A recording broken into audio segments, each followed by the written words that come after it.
Channing Martinez. How you doing this morning? I am freezing cold, but I'm out here at Roosevelt High School. I just left the group, but Hollenbeck Middle School, Roosevelt High School, and Breed Street Elementary School all just came together. There's about 300 teachers out here, and an educational staff from SEIU protesting and on strike for the first day of a 3-day strike. Well, a frozen man in Los Angeles. So glad to hear from you, Channing. What are some of the issues that the strike's about? Well, the biggest issue that a lot of folks are talking about is that they want a 30% pay increase. And for SEIU employees, the typical SEIU employee makes about $25,000 a year. Now, if you picture, we study and talk to bus riders who make about $18,000 a year. Even us, we're saying you can't live off of $18,000 a year. It's not enough to pay your rent. It's not enough to pay any of your basic bills. And so they're asking for a 30% increase. That's their biggest demand. Well, you know what's funny about it is that a 30% raise, if you're making $500,000, then a 30% raise is $150,000. If you're making $30,000, a 30% raise is $9,000. That only gets you to $39,000, which is essentially the only way they can catch up. $39,000 to feed a family. For those of you in LA who make more than $39,000, and you can't even get an apartment with that, this is long overdue. Now, what's the position of the school board? My understanding is that... Or I should say the superintendent. My understanding is that as of this weekend, the superintendent began by going to court and trying to get an injunction against the union, saying that it was unlawful. The judge sided with the union and said that it was a lawful protest, a lawful strike, and so the union has gone forward. My understanding is that he then attempted to do a private meeting on Sunday with the SEIU, and those negotiations did not go anywhere. And so, as of right now, SEIU is waiting for the superintendent to come to the table and agree on the 30% increase. And what is he offering? That much I have not seen any news on what he's offering 5%. Oh, got it. So he's offering 5%, and he says that that's very generous because he said so. And then he's first of all, he's taken him to court, which is bizarre. And then he's offering them 5% and trying to prevent their strike. So the problem is that I think it's going to take a lot of support from the board, and I think we want to ask board members to take a stand in support of the school board, the school staff. So you're out at Roosevelt. Tell us about Roosevelt High School. For a lot of our listeners, they don't know about Roosevelt High School, or they don't know enough. What's it like physically? Where are you? What's going on? Well, Roosevelt, for folks who don't know, was one of the sites, along with Garfield, that was, that became famous for the Chicano blowouts.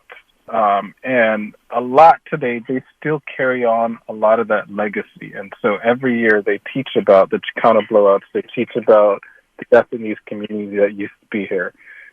It's a huge campus. I mean, at least 2 or 3 acres large. And so if you can imagine at Roosevelt alone, there's something like, at least 200 teachers and additional staff that are out here that go in and day out working for students. Right now, Roosevelt High School, the actual physical campus is closed. Like, all the gates are closed. They don't even let the teachers park in there today. so everyone's late, and teachers and staff are coming from everywhere because they're trying to park, miles and miles away. And when I just walked away, I saw Breed Street Elementary walking up, and I saw Hollenbeck staff walking up as well. And so that was another additional, 100, 150 folks coming out here.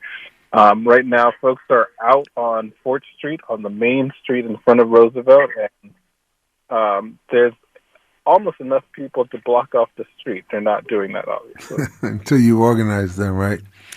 Well, now let me be clear. Are the teachers striking today? Are the teachers not going in to teach? Yeah, the teachers are holding solidarity strike. And they want to stand in solidarity with the cafeteria workers, right, with the campus aides, the bus drivers, with all of those classified to also really make the district go round. Well, what's great about that is, I think Cecily Myatt Cruz and Alex Caputo-Pearl before have been trying to move the union in a more progressive direction. I think they're succeeding. Too often the teachers are not well paid at all. They have pretty unbearable jobs themselves, but the teachers at times have sort of sat out the struggle of the lower paid workers.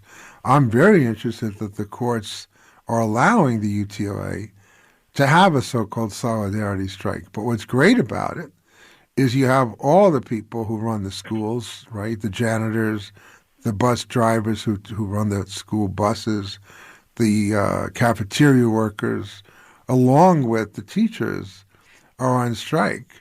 Now, you're with the Strategy Center's Strategy and Soul Social Justice Clubs. What are you trying to get the students to understand? Well, one of the things that we've been trying to get them to understand is how much power that they have, right?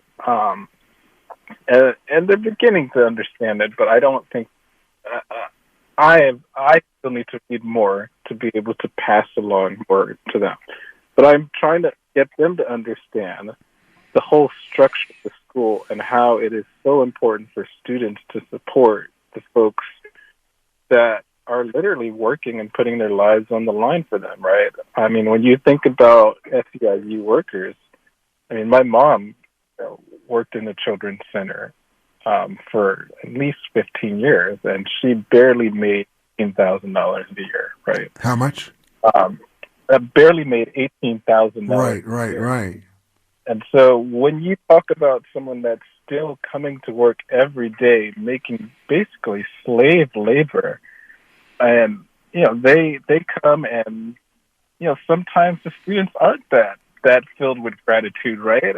Just be quite frank, right?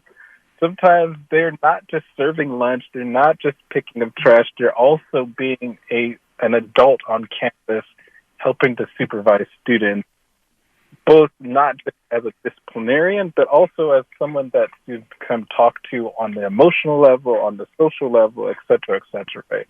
I mean, they are putting their lives day in and day out to support these students. And so one of the struggles I'm trying to have with students is a struggle of gratitude, that a lot of these folks aren't making a lot of money, and they're still coming to support you because they really do care about you.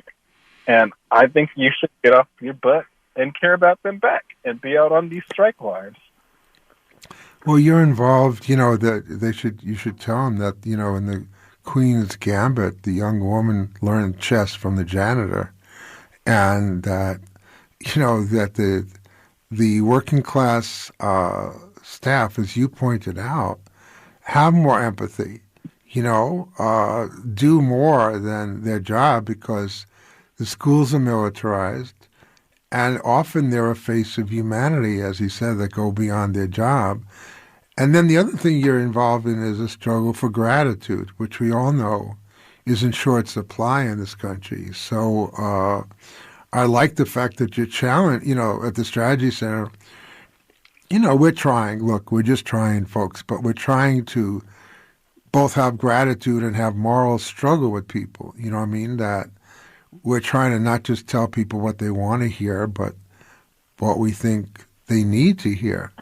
So there's a couple of really good teachers with whom you work in Roosevelt who are providing leadership. Why don't you tell me about them?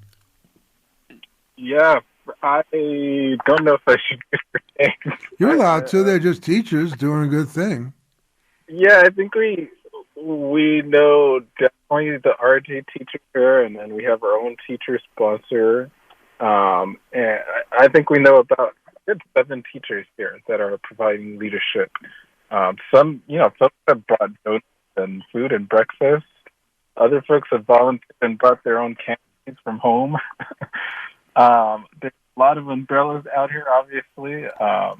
Yeah, I mean, it really is a community. And so I also see at least one of our teacher sponsors that's trying to be like a traffic control, make sure people are not getting hit by cars. And there's a lot of different things that are going on here that everyone's just stepping up to the plate to volunteer.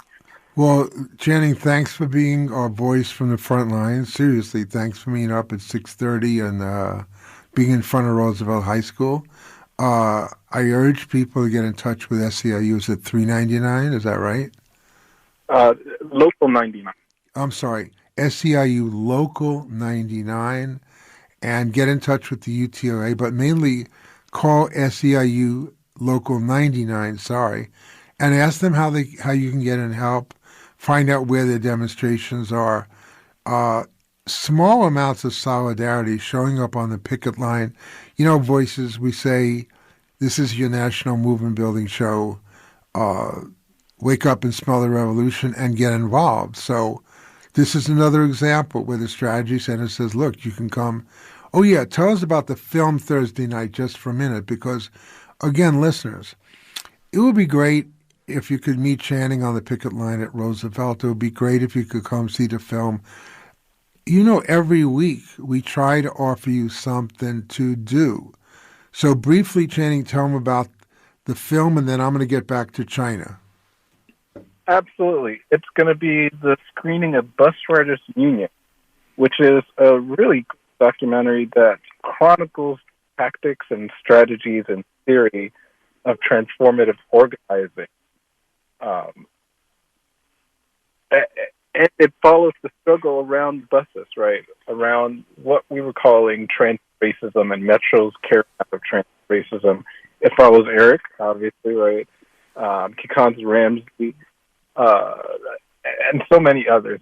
Sorry, my mind is at the strike right now. But on Thursday, it's going to be our first fully, I don't know how to call it, fully ticketed event at Strategy and Soul since the beginning of the pandemic.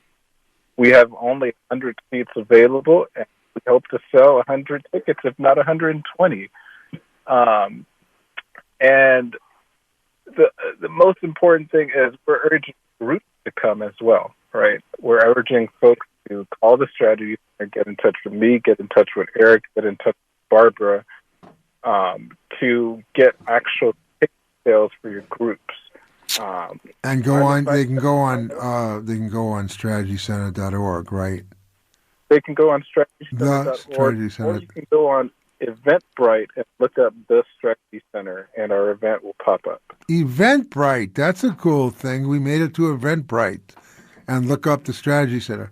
Thanks, Channing. I'm going to tell them a little bit about Haskell, and you stay warm, and thank